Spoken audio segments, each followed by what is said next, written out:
कबीरदास जी ने एक बड़ी सुंदर बात कही कि जब बकरी जिंदा होती है तो मैं कर, जैसे हम लोग भी करते हैं, पर जब मर जाती है तो उसके दांत से धुनकनी की तान बना, और जब धुनकनी चलाई जाती तो कहते तू ही तू ही तू ही। जब तक ये तू ही का हमारे अंदर स्वर नहीं चलेगा, आप मुझे इसके लिए क्षमा कीजिए कि कोई भी काम आपके नहीं हो सकते। अगर आप करके सब दिखा सकते हैं तो कर लीजिए, पर अगर आप उस पर छोड़ने की क्षमता रखें और कहें तू ही तू ही तू ही, तो वो तो करके दिखाई दे। और जिसने इसका अनुभव किया वो तो तू ही भी नहीं कहता, वो जानता है कि वो है। ऐसे काम बनते हैं कि मुझे एक साहब बता रहे थे कि रोज कम से कम 20-25 मिराकल्स घटित होते हैं हमारे साथ। तो अब सोचने की बात क्या रही, जब आप परमात्मा के साम्राज्य में आ गए, पूरी तरह से आपको ये विश्वास कर लेना चाहिए कि एक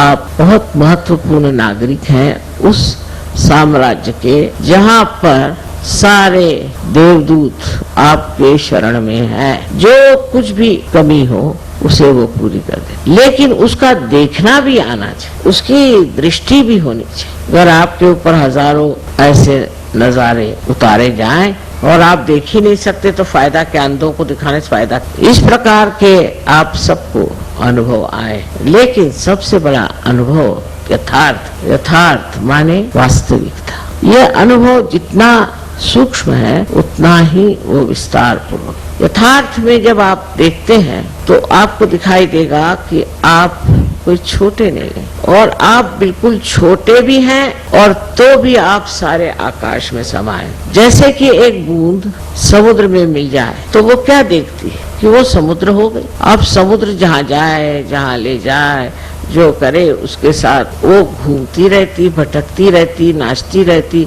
उसको अपना अस्तित्व ही जब नहीं रह गया तो वो झगड़ा किससे करे और क्यों करे। जो हमारी जिंदगी थी उससे हम बहुत बेहतर हो गए, ये तो बात माननी पड़ेगी, इसमें तो कोई शक नहीं। लेकिन अभी थोड़ा सा रास्ता और तय करना। पहले तो अपने ममत्व को देखो। इस ममत्व के कारण अनेक प्रश्न खड़े हो जाते। विदेश में पहले माँ बाप बच्चों की कदर नहीं करते, बिल्कुल नहीं। यहाँ तक कि वो चाहते भी नहीं थी बच्चे हो, और हो जाए तो जो चाहते थे कि मर जाए तो अच्छा। और जब सहज में आ गए तो चिपक गए बच्चों से, फिर उनके लिए बच्चों के सिवा और कोई सवाल ही नहीं रहे, बच्चे ही सब कुछ हो। अजीब चीज है, एक तरह से छूटे तो दूसरे को चिपक गए। और हमारे देश में तो ये चिपकन बहुत जबरदस्त। हम लोग यही सोचते हैं कि बच्चों के करता धरता हम, इसको समझ लेना चाहिए कि संसार को चलाने वाले परमात्मा और उनकी परम शक्ति, वो सब इस आपके बच्चे परिवार सबको देख रहे हैं। उनसे अच्छा तो आप नहीं देख सकते, तो आप क्यों बेकार में परेशान। बार बार आप पूछेंगे भाई बच्चा कैसे है, बच्चे की हालत कैसी है। फिर बच्चे से कोई बचा रहा तो फिर बीवी, फिर पति, फिर अम्मा, ये ऐसे ऐसे रिश्तेदारी है। उसका निबाह करना दूसरी बात है, पर उसमें बह जाना दूसरी बात है। इस ममत्व को तोड़े बगैर आप सहज की मर्यादाओं से बाहर नहीं। सहज की जो मर्यादाएं हैं वो इस तरह से बंधी हुई है। इससे ऊपर उठने के लिए आपको बहुत सी बातों की तरफ ध्यान देना चाहिए। छोटी छोटी बातों को मनुष्य चिपक जाता है। अब मैं नहीं कहूंगी कि आप अस्वाद में उतरे, क्योंकि ऐसे कहने पे तो उत्तर भारतीय लोग तो बिल्कुल परेशान हो जाए कि माँ कहती है स्वाद करो, ना वो तो मैं नहीं कहूँ। लेकिन स्वाद के पीछे भागने की कोई जरूरत, रात दिन स्वाद के पीछे भागेंगे फिर आप सहयोगी कैसे।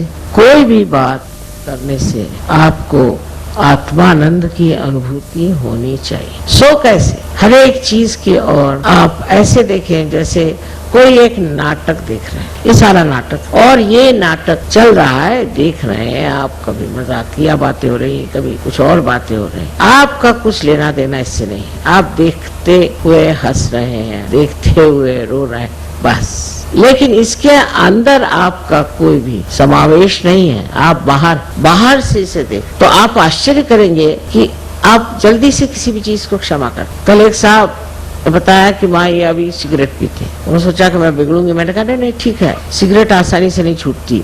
लेफ्ट विशुद्धि अगर हुई तो उससे सिगरेट पकड़ी जाती। उनकी लेफ्ट विशुद्धि तुम ठीक करो, देखो उनकी सिगरेट छूट जाए। तो सारी दृष्टि ही ऐसी बदल जाती है कि जिससे आदमी सोचता है कि इसको किस तरह से सुधारा जाए, क्या ठीक किया जाए, किस तरह से बनाया जाए, किस तरह से जोड़ा जाए। एक तरह की जो आज तक बुद्धि हमारी विश्लेषण एनालिसिस को करती थी, वो सिंथेसिस, वो सब जोड़ने की क्रिया, और उस जोड़ने को जो हम चाहते हैं पूरी तरह की मदद परमात्मा से। आप समझ लीजिए कोई आकर मेरे पास किसी बुराई कर, एक बार ये तो हमारी आदत कभी छूटती नहीं ना, तो मेरे पास भी आके बताते हैं वो आदमी ऐसा वैसा, तो कुछ थोड़ा झूठी हो मैं उससे कहती हूँ, अरे भाई वो तो तुम्हारी तारीफ ही तारीफ कर रहा था, वो तो कह रहा था कि तुमसे अच्छा कोई आदमी ही नहीं है। दूसरे दिन देखती हूँ कि उसी आदमी के गले में हाथ डाल के घूम रहा है। जो कुछ बुराई देखी थी वो पता नहीं कहाँ गायब हो गई।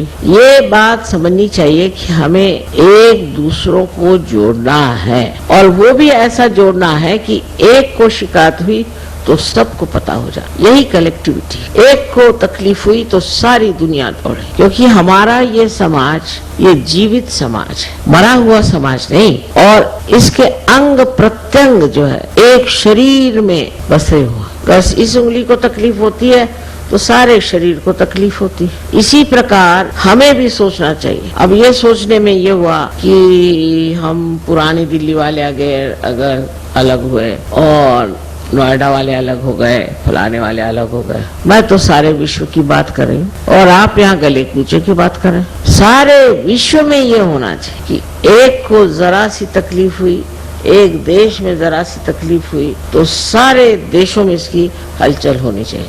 हो रही है, ऐसे नहीं कि नहीं होता। अब आपको बताऊं खुशी खबरी कि बहुत से जर्मन ऑस्ट्रिया में और जर्मनी में सहयोगी हैं, बड़े पहुंचे हुए लोग, तो वो निकले जाने इजराइल।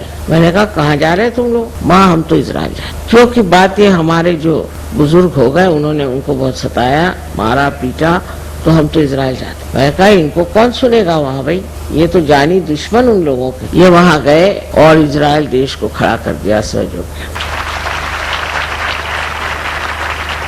अब उससे और एक अच्छी बात, बड़ी खुशखबरी, मैं इजिप्ट गई तो बहुत मुश्किलों से बेचारों को वीजा मिले, माने इजरायलियों, क्योंकि इजरायली जो हैं वो माने हुए दुश्मन है मुसलमानों के, पता नहीं क्यों, गलत बात है लेकिन हाँ। तो 20 इजरायली वहाँ इजिप्ट में, और मैं देखती क्या हूँ कि वहाँ के इजिप्शियन सहयोगी जो हैं उनके गले मिल रहे हैं, उनसे प्यार की बातें कर रहे हैं। आनंद की बात है कि इजराइल से इतने दूर से इजिप्ट में आए और वहाँ के इजिप्ट सहयोगियों से दोस्ती कर, फिर सारे वहाँ पे कैरो में जहाँ जाना वहाँ सबसे बात करना, ये करना, उनके लिए मिठाइयाँ लाए। ये सूझता कब है? मैंने नहीं कहा, ये अंदर से ही सूझता है कि भाई इजिप्ट के लोग हमसे दूर हैं, हमारे दुश्मन हैं, चलो वही प्यार का करिश्मा देखे। और पहुंच गए, मैं पहुंची, उसके दूसरे दिन मैंने आए कैसे आ गए, वीजा भी मिल गया, सब हो गया, हम आ गए। ये पहली पहचान कि किस तरह से प्यार का दान आप दूसरों को दे सकते हैं। लेकिन ये तो तभी होगा जब आप अपने से हटेंगे, जब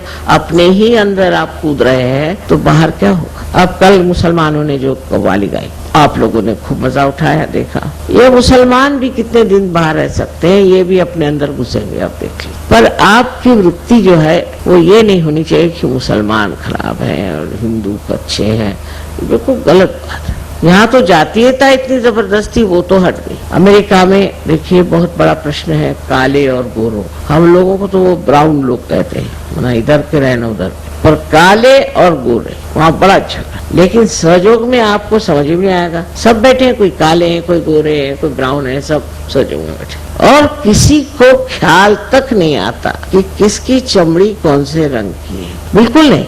एक दिन मैंने किसी से पूछा कि साहब वो हैं तो वो गोरे हैं, तो हम देखा नहीं, वहाँ पता नहीं, फिर सोचने लगा देखा ही नहीं तुमने? हाँ हमने देखा नहीं। ये तब होता है जब वो सूक्ष्मता अंदर में प्रकाशित होती, और ये सूक्ष्मता प्यार की, प्रेम से जब आप किसी को देखते हैं। एक माँ है, उसको शायद वो गोरा बच्चा हो जाए चाहे काला बच्चा हो जाए, वो सबको अपने जी से लगाती है, उसको तो नहीं विचार आता कि मैं गोरी हूँ मेरा बच्चा काला है, वो तो नहीं ना ऐसा सोचता। ऐसे ही ये प्यार की शक्ति, इस शक्ति के कारण ही सब एक हो सकते हैं, और जब सब हम एक हो जाएंगे तो ये जो हमें अलग करने वाली उपाधियां हैं ये सब गिर जाएंगे। कुंडलिनी के जागरण से जब आप अपने ब्रह्मरंध्र को छेद कर इस चारों तरफ फैली हुई पवित्र शुद्ध निर्मल प्रेम शक्ति को प्राप्त होते हैं तो वो शक्ति ही आपको ये प्रदान करती और आपको इसमें मजा आता है। पहले मजा आता था किसी से द्वेष करने में, अब मजा आता है प्यार करने। अब यहाँ से बहुत से लोग प्रदेश में गए, वहाँ से मुझे खबर भेजते, माँ यहाँ आओ, यहाँ सहयोगी बहुत कम है, हम चाहते हैं यहाँ सहयोग चले। इस प्रकार की जो एक भावना, नहीं तो ज्यादातर लोग जो बाहर जाते हैं वो यही लगता है कि अब क्या मौज करें, चलो शराब पिए, ये करें वो करें। इन सहयोगियों को एक ही बीमारी कि और सहयोगी कहाँ से आएंगे, बगैर सहयोगी हम कैसे जी सकते हैं, ना क्लब जाएंगे न कुछ करेंगे, बस उनको यही लगा। तो इस प्रेम शक्ति से एक सूक्ष्म आनंद भी झरता है। उसी के कारण हम ऐसे एक साथ एक स्वर में डूलते हैं। हमारे मेयर साहब इटली में कहने लगे कि हम लोग चर्च में जाते हैं तो 15 मिनट बाद घड़ी दिखने लगती और जैसे आधा घंटा होता है तो सब लोग भाग खड़े हो जाते हैं। और आप क्या जादू करते हैं कि 9-9 घंटे लोग बैठे हुए अंदर? तो मैं कोई जादू नहीं, बस प्यार का मजा ले रहे हैं और आनंद के सागर में डुबकियां लगा रहे हैं। और यही आनंद का सागर आपको अत्यंत स्वच्छ, अत्यंत निर्मल कर देता है और वो ऐसी आपको शख्सियत देता है, ऐसा व्यक्तित्व देता है कि आप तो चमक उठते ही हैं, लेकिन आपको मिलने वाले भी चमक जाते हैं। तो फिर से मैं यही कहूंगी कि लड़ाई झगड़ा इसका नाम भी मैं नहीं सुनना चाहती। कोई जैसा भी है उसके और नाटक समझ के दी। आपका काम सहयोग में टिकने का है। आप सबको अनंत आशीर्वाद।